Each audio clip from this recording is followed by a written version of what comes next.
Oh, hello, hello. Of Hey Jared, this is being recorded? What? I'm just course kidding. it is. I know Okay, no, it's a joke. that's a good sign. It's being recorded on your end. Thank you for coming in. Appreciate it. So this is the Jared Presley experience. With me is Annie D. Apparently, I'm just kidding. Yeah, let me change the little caption here, little label. Oh, forget about those. They have the automatic captions. Yeah, cool. Dude, cool studio. What Oh is that like? yes, it's action figures and the such. It's my collection, That is sick. and Um, I have a guitar back here, but yeah, it's kind of the setup. So, are nice. you at your studio right now? Or just I am on the second floor of my apartment, which is my studio where I have drums and oh wow. piano and well, I just played a show last night, so my guitars are still in their cases, but yeah, How it's did that? comfortable. How did the show go last night at Northside Tavern? It went really well. I was honestly really blown away by like the turnout and just it was just really a nice experience overall. Like it was the EP release of Cistern, which is Stevie Gerton and Anna Bentley's band, and I just love them and it was really just a joyful, celebratory experience, you know. I was so happy being on stage with Chris and Tiffany. I don't know, like I went to England a couple weeks ago and I got Yeah. back and I like hadn't played with them since then and it was just it felt like a really nice reunion even though I think the last time I played with them was like maybe a month or so ago, but Oh really? it just felt really good to get back in the saddle. Oh, so were you able to rehearse with them before the show? Not as much as I would have liked. That's how it always That's is, a to be honest. euphemism for no. I mean, that's how it always is. I feel like. Yeah. Um, but I could not be there, unfortunately. There was another music show of people I hadn't seen, Oh, but who? another. It was at the lounge. I won't get into too many details. It was just another music show. There's so much going. It's a Friday night. Yeah, I know Knots was playing at Motor and I really wanted to see her play because have you Oh heard her yes. new song? It's called One Thing and it's a freaking banger. Like I've been obsessed with this song since Yeah. I heard it last week. And a friend of mine, Patrick, was playing elsewhere at the Comet.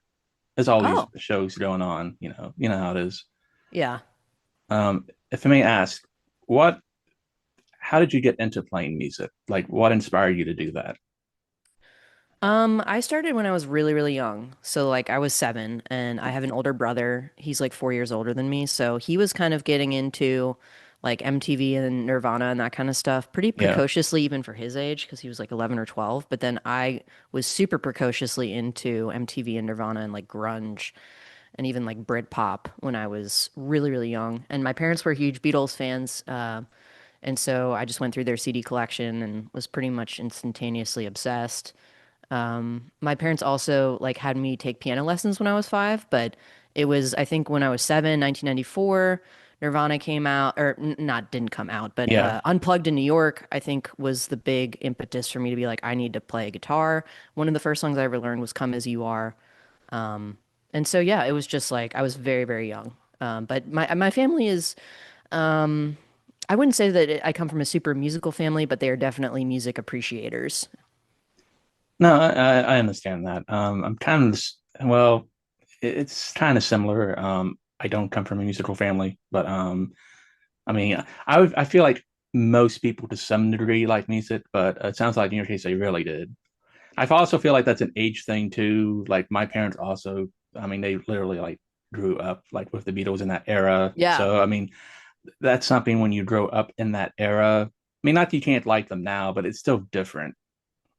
Absolutely. This was the music of their youth. And I mean, my mom went to like a Cream concert when she was like 15, which is just mind blowing to me. Like imagining seeing Cream when you're a sophomore in high school. You And know, yeah, I mean, just the also like Van Morrison and Stevie Wonder. And this was the music that they grew up listening to. And then they passed it down to my brother and me. And it was like, I'm so appreciative of that because it's just such a rich legacy. And like the music of the 60s is very much at the core of how I interpret and perceive music and creativity. So, and also like the role of music in society, like the fact that the Beatles and Stevie Wonder and all of these artists were commenting about what was happening contemporaneously and channeling. the anguish of their peers into music and creating a cathartic and empowering art from it is just like such a source of inspiration, you know? Oh yeah, so you would say for certain, like at this point, the '60s more than any other decade, music-wise, really influenced your music of how you write your songs, play. That's pretty cool. 100%. But then the 60s and the 90s. But then, like, when I was in college, I kind of got into the 80s a little bit. I had a friend who was a really big Depeche Mode fan. Oh, okay. And, like, I wasn't necessarily, like, a huge fan of just, like, the sounds of the 80s. It kind of, like, struck me as ouchy for some reason up until that point where he kind of guided and curated me through, like, the best sort of 80s music and just, like, electronic music in general. Like he exposed me to Bjork. He exposed me to Nine Inch Nails, and that was really quite galvanizing. But also like Radiohead was a huge. I was a huge fan of Radiohead, and I think that they kind of are such a great like summation. Their music synthesizes like basically 60s, 70s, 80s, 90s. Like it's all kind of in their stuff too. So been a huge like influence on me as well. I feel like that's something that's ongoing as far as when you first started to now. Obviously, there's been different musicians you've heard. I mean, that's something I feel like that it's ongoing as far as who influences you, etc. You know. Yeah, 100%. Yeah, it changes. Um, who are some of your influences, Jared? I feel like you and I are both like we love the 60s and 70s, right? Is that Well, accurate? yeah, I don't want to take too much time on me per se, but basically, I mean, there's a lot in that era. I would say yes. You mentioned Stevie Wonder, and there's something about him how he writes songs. This gets a bit technical, but he uses modal changes a lot, which Mm, is hard to explain without listening. But he'll go from like C major to C minor. That's a very simple way of explaining it. But I mean, it gets more in depth. But the way he changes keys within the same song, hmm he does stuff that technically, as far as classical music goes, shouldn't work, but does. hmm Yeah. So that's the difficult part. I mean, it sounds really cool, but it's something that's really difficult to do because a lot of times it just won't sound good if you really don't know what you're doing. But he's like a master of modal interchange. Stevie Wonder is. Yes. Yes. I need to like remember exactly what modal interchange is. I believe that I utilize it a lot in my songwriting, but I have to like reteach myself the music theory of it. Um, but yeah, it's basically interesting chord progressions that, Don't stay in the same key, technically. yeah. Yeah. And like for example, um, if you're in like I believe the diatonic mode, you're gonna have like your chord progression is the most common chord progression that's used in pop music is like 1 5 minor 6 4, right? So Yeah. C G A minor F if you're in the key of C. But modal, like writing in modes is like it could be C to G minor, for example, even though G, it would be G major if you were in a diatonic mode. But yeah, it's just like playing around with different chord colors also. There's so much there, and like Stevie Wonder is I think probably the greatest songwriter ever. Like, I mean, I don't know he's my cat is named after him actually. Oh, I Well, didn't know that. The yeah, cat that's Stevie. on your album like stickers, that is the Yes. cat. Okay. Yes. He's named after both Stevie Wonder and Stevie Nicks and Steve Hartwell from Smash Mouth. So he has three sort of inspirations as far as his name goes. But And also the Beatles would do that, not in the same way, but they would replace the chord. It gets technical, but like Sissy songwriters did that. That's kind of the difference between them and a lot of the ones in the '50s per se. Not that they weren't good, but it's hard to explain without hearing it. But if you hear it, you'll know what I mean. Where something sounds more diatonic in the hmm '50s, they stuck more to that, which is a lot you can do with that.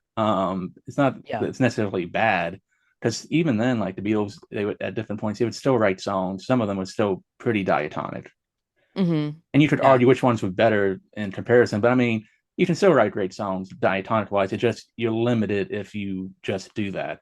But hmm also, it's more difficult because at that point you really just have to know theory really well, just have a really good ear as far as how the melody's going to sound on top of the chord progression. That's a That's bigger thing it. too. That's the thing. I try to write songs like with the melody, like sort of dictating everything else that happens. And so it's just like it's using your ears to find the chords that suit the melodic movement. And also like the harmonic rhythm too. It's like not limiting yourself to being like, okay, there's going to be one chord for every, for every measure. Everything is going to be in the same time signature. It's like Yeah, you can mix things up, but I think the way that I approach it is like, how does all of that serve the melody, yeah. and how does it contextualize the melody in an interesting way, as opposed to like thinking theoretically. It's like I'm thinking with my ears about the melody. So the melody's done first, would you say? In a Yeah, lot of generally times. speaking, yeah. Okay, that's interesting. Well, the melody and the chords, I mean, they're inextricably linked, but it's like I would say the chords are exist to support the melody and like and then create but I guess potentially like now that I'm thinking about my process, it's like then if sometimes the chord will then dictate what the melodic movement does. I don't know. I don't know, Jared. I'm trying to deconstruct this and make this No, legible it's hard. but It's hard to explain music theory. yeah. Just explaining music theory without listening to it is pretty boring Yeah. to But I me. think that the point that I'm trying to make though is that like um I don't think theoretically like while I'm writing. I'm not like thinking about like mixing modes or I'm not I'm not like thinking in these sort of like logical ways about it. I'm trying to the more that you can sort of turn that part off and just listen, I think, and write from a place of like how does this sound to me? And how does this feel emotionally, I think the better that the song will wind up Oh being. yeah, I think music theory is just more of a guide. It's not a set of rules. It's just more of a guide. And if you Hmm. know how the different modes sound, I think that's the key. Modes I feel like are very useful. It's just more of knowing how they sound and where to use them and what type of emotion they give out. Like with Hmm. Lydian or Phrygian, they're two very different modes depending on what Mm. type of sound you want. I do use Lydian a whole lot. And I'm not necessarily even conscious that I use it, but like it's something that It's a I'm pretty mode. It's a very bright. It's the brightest mode as it's far as ascending. yeah, It's an ascending mode because it's based around the four of the chord system. So it's like if you're in the key of C, or if you're thinking about the key of C and you're thinking in the Lydian mode, it like your root is going to be the F, and yeah, then you're going to go to the G, and there's going to be this sense of ascension because of that natural 4-5-1 cadence, right? So yeah. it's like it's a very like hopeful and optimistic and like like your chest is bursting with excitement and like and a sense of like expectation. That to me is like there's so many great songs in Lydian like Some of my favorite ones are in Lydian. yeah. I've used Lydian a lot. Now, I would admit something. There's a point where I've had to force myself not to use it just so I don't. There's a I point. know. It's a crutch. You're Yes, like, it oh, is. back to Lydian. Yep. And in some modes like Locrian, that's unless you're doing something really jazzy, it's very difficult to write in. It's not impossible, but it's you're really going outside of like most pop progressions once you get into something like Locrian. Not that not it's not impossible, but it's very much more difficult in my experience anyway. Locrian is like, is that the flat six? Yeah, it's like basically the out of the diatonic modes, it's the last one. Okay. Yeah. It's the I'd be darkest curious. mode.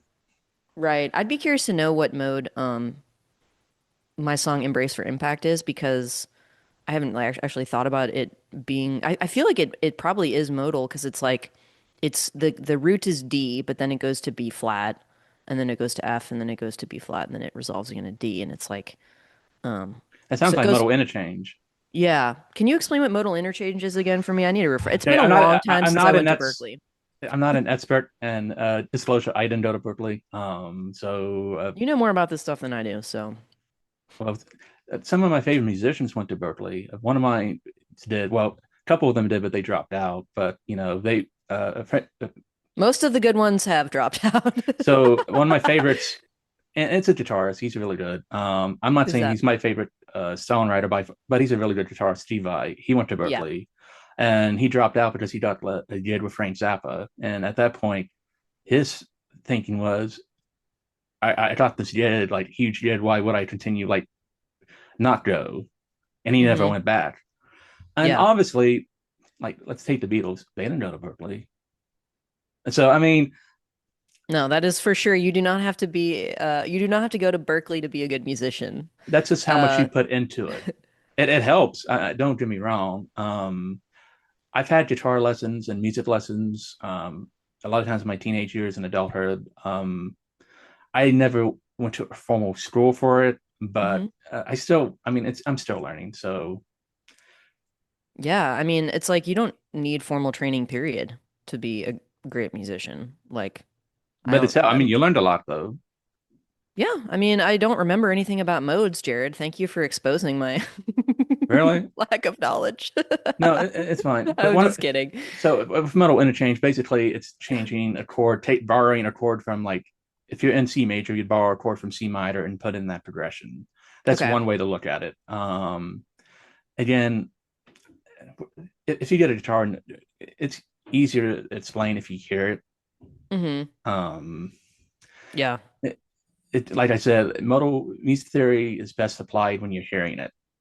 Yeah, If I, absolutely. It's all about ear training. Like my favorite one of my favorite exercises when I was taking harmony classes at Berkeley was like figure out the chord progression, like just by ear. And actually like you can use solfege to basically figure out any chord progression. Like this is one of my favorite car games. Like if I'm on a road trip, I'll like listen to a song or the radio or whatever and I'll be like, "All right, I'm gonna figure out what the chord progression is here." And it's all just relative pitch. Like because you don't have you an can pick up. instrument in your hand. Right. It's all by ear. And it's like I love that stuff. I love like figuring out chord progressions and like just on solving the puzzle of it, you know? And and it's really fun when you can do it entirely by ear and just like learn sort of like, okay, this is do, this is, just using solfege essentially as your tool for that, you know? Have you ever So done that? It's fun. no, I haven't. What's the best? Well, not in that sense. What is the best way to train your ear? Like, what would you suggest?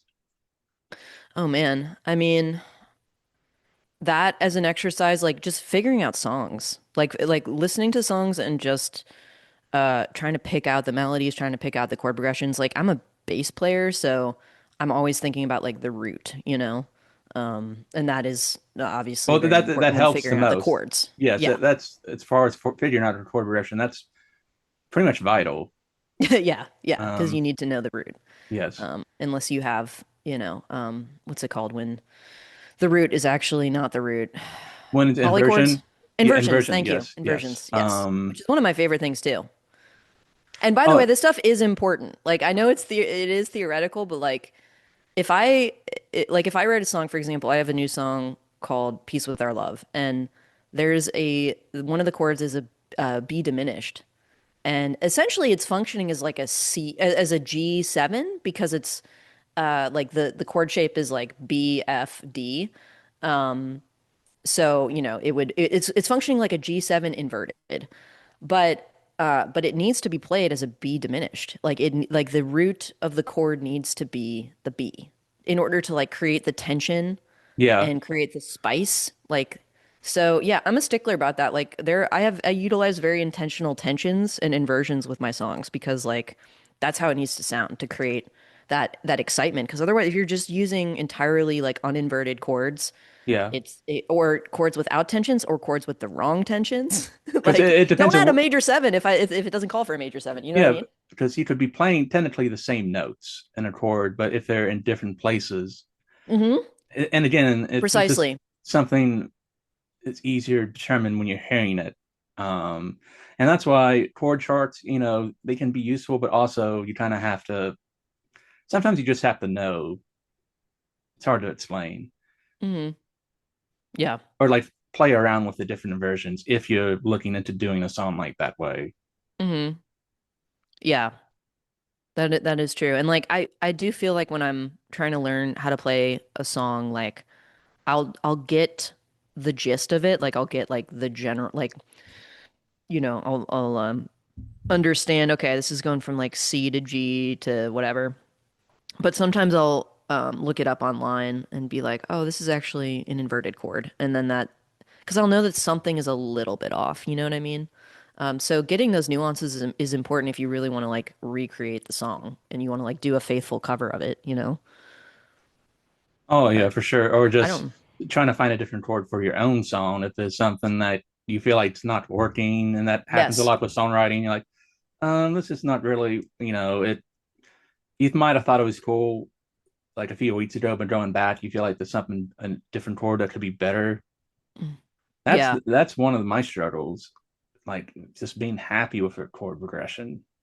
Yeah. See, it's like for me, if I don't have a chord progression, like I don't have a song. So like if I Well, I yeah, need yeah. yeah, like I need the melody and the chord. I need like a strong melody and a strong chord progression for me to even like move forward with like working on the song. Because otherwise it's like I don't, it has to be there has to be something compelling there to like spur me to want to continue working on it, you know? Oh, for sure, and it's vital with the harmony because with even if you have the same melody, it's going to sound different with a different chord underneath. So I Absolutely. mean, that's why some melodies might sound very good on some chord progressions, but if you try to transpose it to a different one, it will sound bad. Yeah. One of my pet peeves is like when people do covers and they completely reharmonize everything and they make it like less interesting. Yeah. It's like you just I mean like I understand the impetus to want to like not just do a carbon copy of cover of the original, but like sometimes what makes the song so excellent and delicious musically is the chord progression. So to like do a cover that just, you know, completely reharmonizes it can be really sad to me. But I mean, it just depends. It's all artistic license at the end of the day. But yeah, what's also interesting is like you don't even need a chord progression sometimes. Like you can just have one chord. Like for example, Aretha Franklin, one Yeah. of the best songs ever written is Chain of Fools, and it's D minor the whole way through. The entire song is Oh, D minor, it's very period. possible. There's challenges with that, but there's a lot you can do with that. Yep. This depends on how it's written, or if you have just the same, well, an applied chord progression for bass, it can just pretty much be a chord within the bass movement. Mm-hmm. A lot of songs have done that way, especially like songs. That's kind of that's why they're able to jam over that type of stuff because the chord progression is simplified. Yeah, or just a pedal, just the same thing the whole way through. And then everything else is moving around that one note, That can be really interesting and fascinating to explore too. I love using pedals, like, like Yeah. pedal tones, like high pedals, like bass pedals. It's fun. Especially if you have a lot of instruments involved. Yes, yes, It you need makes it some useful. anchor. Yes, Yeah. it makes it easier than if you're just playing solo. It's obviously there's less. It's one note, but like if you have a ton of instruments going along, it you have a lot more room. Yes, exactly. I think the gist, the summation of this conversation so far is that there are no rules.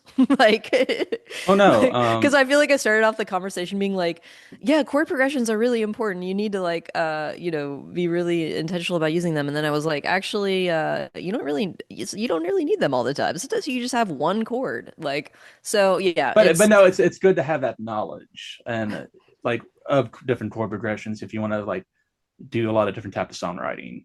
I'm not saying you have yeah, to prescribe to one way, but I would say it's very useful. It'll make your life easier than sometimes just going blindly in. For me, anyway, and not that you have to follow a strict set of rules, but if you hmm kind of, especially if you know how the modes sound, if you kind of have an idea and want to take that and expand it, it saved me a lot of time.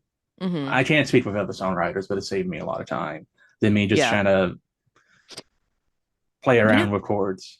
You know where I think that theoretical knowledge really comes in handy is like when you already have like a good thing going, right? You have a good Yeah, melody and you have a good chord progression, but you're like trying to plug in certain gaps. Like let's say like create transitions between sections. yeah. Or there's like maybe a stray melodic phrase that like just needs some zhuzhing and needs some context. That's when you can sort of like be like, well, I've already done like the hard creative and emotional work of like making a good melody and chord progression. Like I have the bones of the song completed. Now I just need to kind of like fill things in so that it like makes sense structurally. And that's where you can I think like be like, okay, this, this cadence works in this context. You know what I mean? And like sort of apply that theoretical knowledge. Um, But yeah, it's fun. I mean, songwriting is freaking fun, and like there's so many different ways to approach it too. Like most of the time for the music that I do, like with my own project, it's like it is just very purely emotional. Like I am writing a song from an emotional state of mind, and I'm like just trying to get it out there and be as expressive as possible. But like I have been in different songwriter groups, like where we write songs like every week, and when we do that, it's pretty much just technical. It's like you're just exercising your craft, Yeah. and that is so fun in and of itself, right? Like because it's both. Like ultimately, as artists, like there's always the emotional impetus, but then there's also just like the technical craft, and like most, in my opinion, most great artists are like interested in both of those facets, right? Oh And yeah, because yeah. one, the technical aspect of it helps express the emotion. Exactly. Exactly. You need that. It's like Yeah. it's exercises that then you can utilize unconsciously because they become muscle memory. Yeah, and obviously some musicians are better in one aspect than another. I'm much more on the technical side than the other side. It's always a struggle. Do you ever go back? I was going to ask this. Have you ever like went back to songs you've done 10, 20 years ago and just cringe? You're like, oh, I wish I would have done that differently. Not at all. No, I am like uh really happy with all the songs I've written, to be honest with you. Well, that's really Like good. yeah.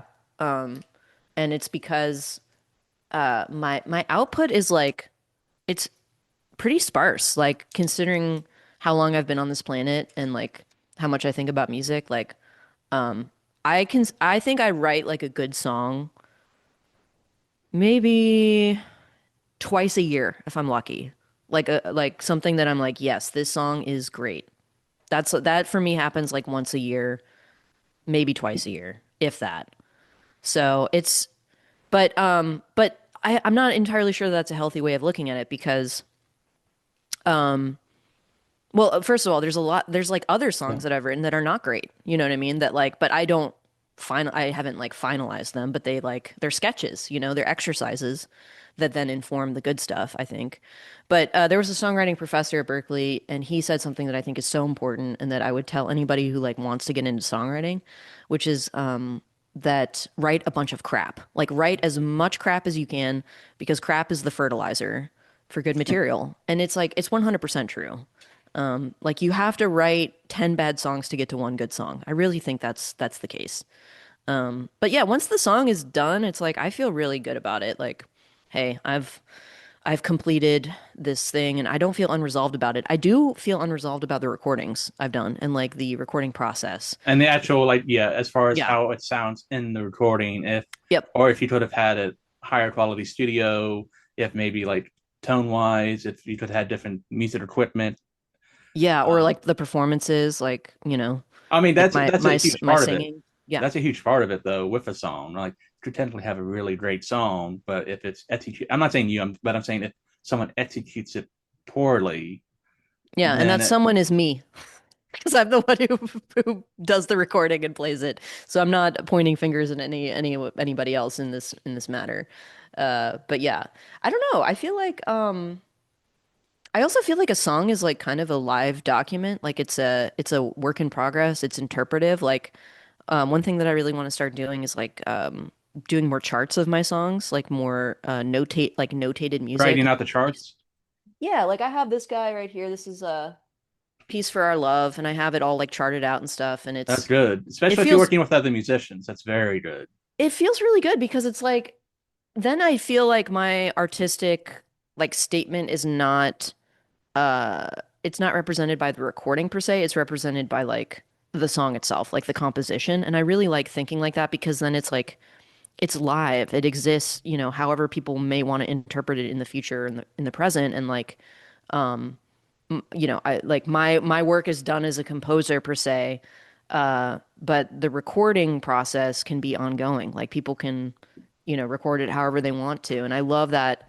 I love not feeling like tethered to like a single recording as the Oh yeah, statement of a song. You know what I mean? I would rather feel like this notation right here is like the final statement that I am for putting sure. forth, and then passing the baton to whoever else wants to do something with Yeah. it. You know what I mean? You think Which about the classical composers, that's what they have left is that notation. Yeah. we don't have recordings of Beethoven.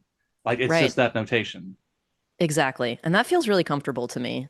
Not to compare myself to Beethoven. No, I'm just using anyone who's lived like hundreds of years ago, Yeah. which is nice now that we do have recordings. I feel like music was much more of a live performance, not that it is now, but like especially back then, it was a lot of it was based on live performances. But that's the only way you could hear these musicians Yep. way long time ago. Mm-hmm.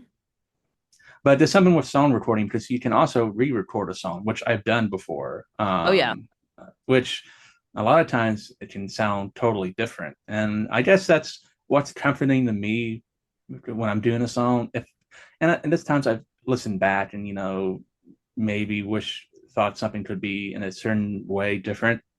I could technically always re-record it. Now it costs some money because I would have to get a mix master, get some people to help as far as Hmm. different music parts, but it could be done. So I always think of it in that way that nothing's permanent. It's not like the final statement. It's just a period of my time. Like if I was in the Yes. songs 10 years ago, I was in a I was a different person. It's a different period of time.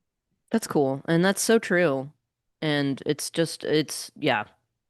Uh, it is, I forgot what I was going to say, but yeah, I completely agree with you. Like, it's not the final statement, and it's just a moment in time. It's a recording, it's a documentary, an audio documentary of where you were at the time that you recorded it.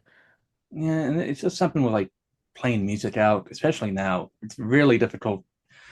People who don't play out, it's I don't know if they understand that it's very difficult to get paid well. It's Mm, not impossible, but I always feel like musicians generally are underpaid. Unfortunately, mm, it's an art. You know how it is. Not that music should just be about money, but I feel like with yeah.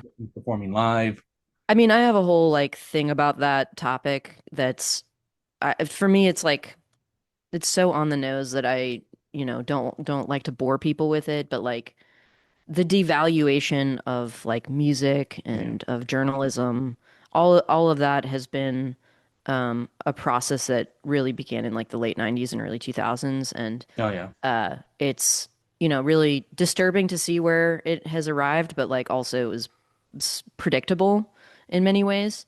And I my feeling on it is like that music exists outside of the capitalistic system at this point. And the reason why I engage with it and how I like to engage with it is like really person to person. Like I love listening to music by people I know or yeah. people who are friends of friends or friends of friends or friends of friends. Like I really enjoy the sort of like community aspect of it. I love the live aspect of it. But yeah, like the model that I grew up with, which was like just trying to like make cool shit with my friends, you know? Oh, I mean, I've never obviously with what I do, I've never been shy. I mean, that was never a thought for me anyway. I can't speak for others, but that just was never a goal of mine. You were never trying to like make it big. No, no, you I can't was trying to really. make it big in my 20s. I thought I was, but no. No, I never thought. I mean, I've been happy with what I've done. That was never a goal of mine. I won't get into too many details of why. People are just different goals. It's Yeah. not that one's wrong, but there's a lot that comes with that. Regardless, playing, going out and playing on stage, it's gotten easier, but I still get nervous every single time I do it. Every single time, it's Same. so a nerve wracking thing. And if I'm middle or last, I all throughout that show, I hate to say it, I enjoy hearing them, but it's hard to enjoy it when I'm just so nervous. But after I Mm. play the first couple songs, it's like so much better. Yeah, man. I was like quaking in my boots last night.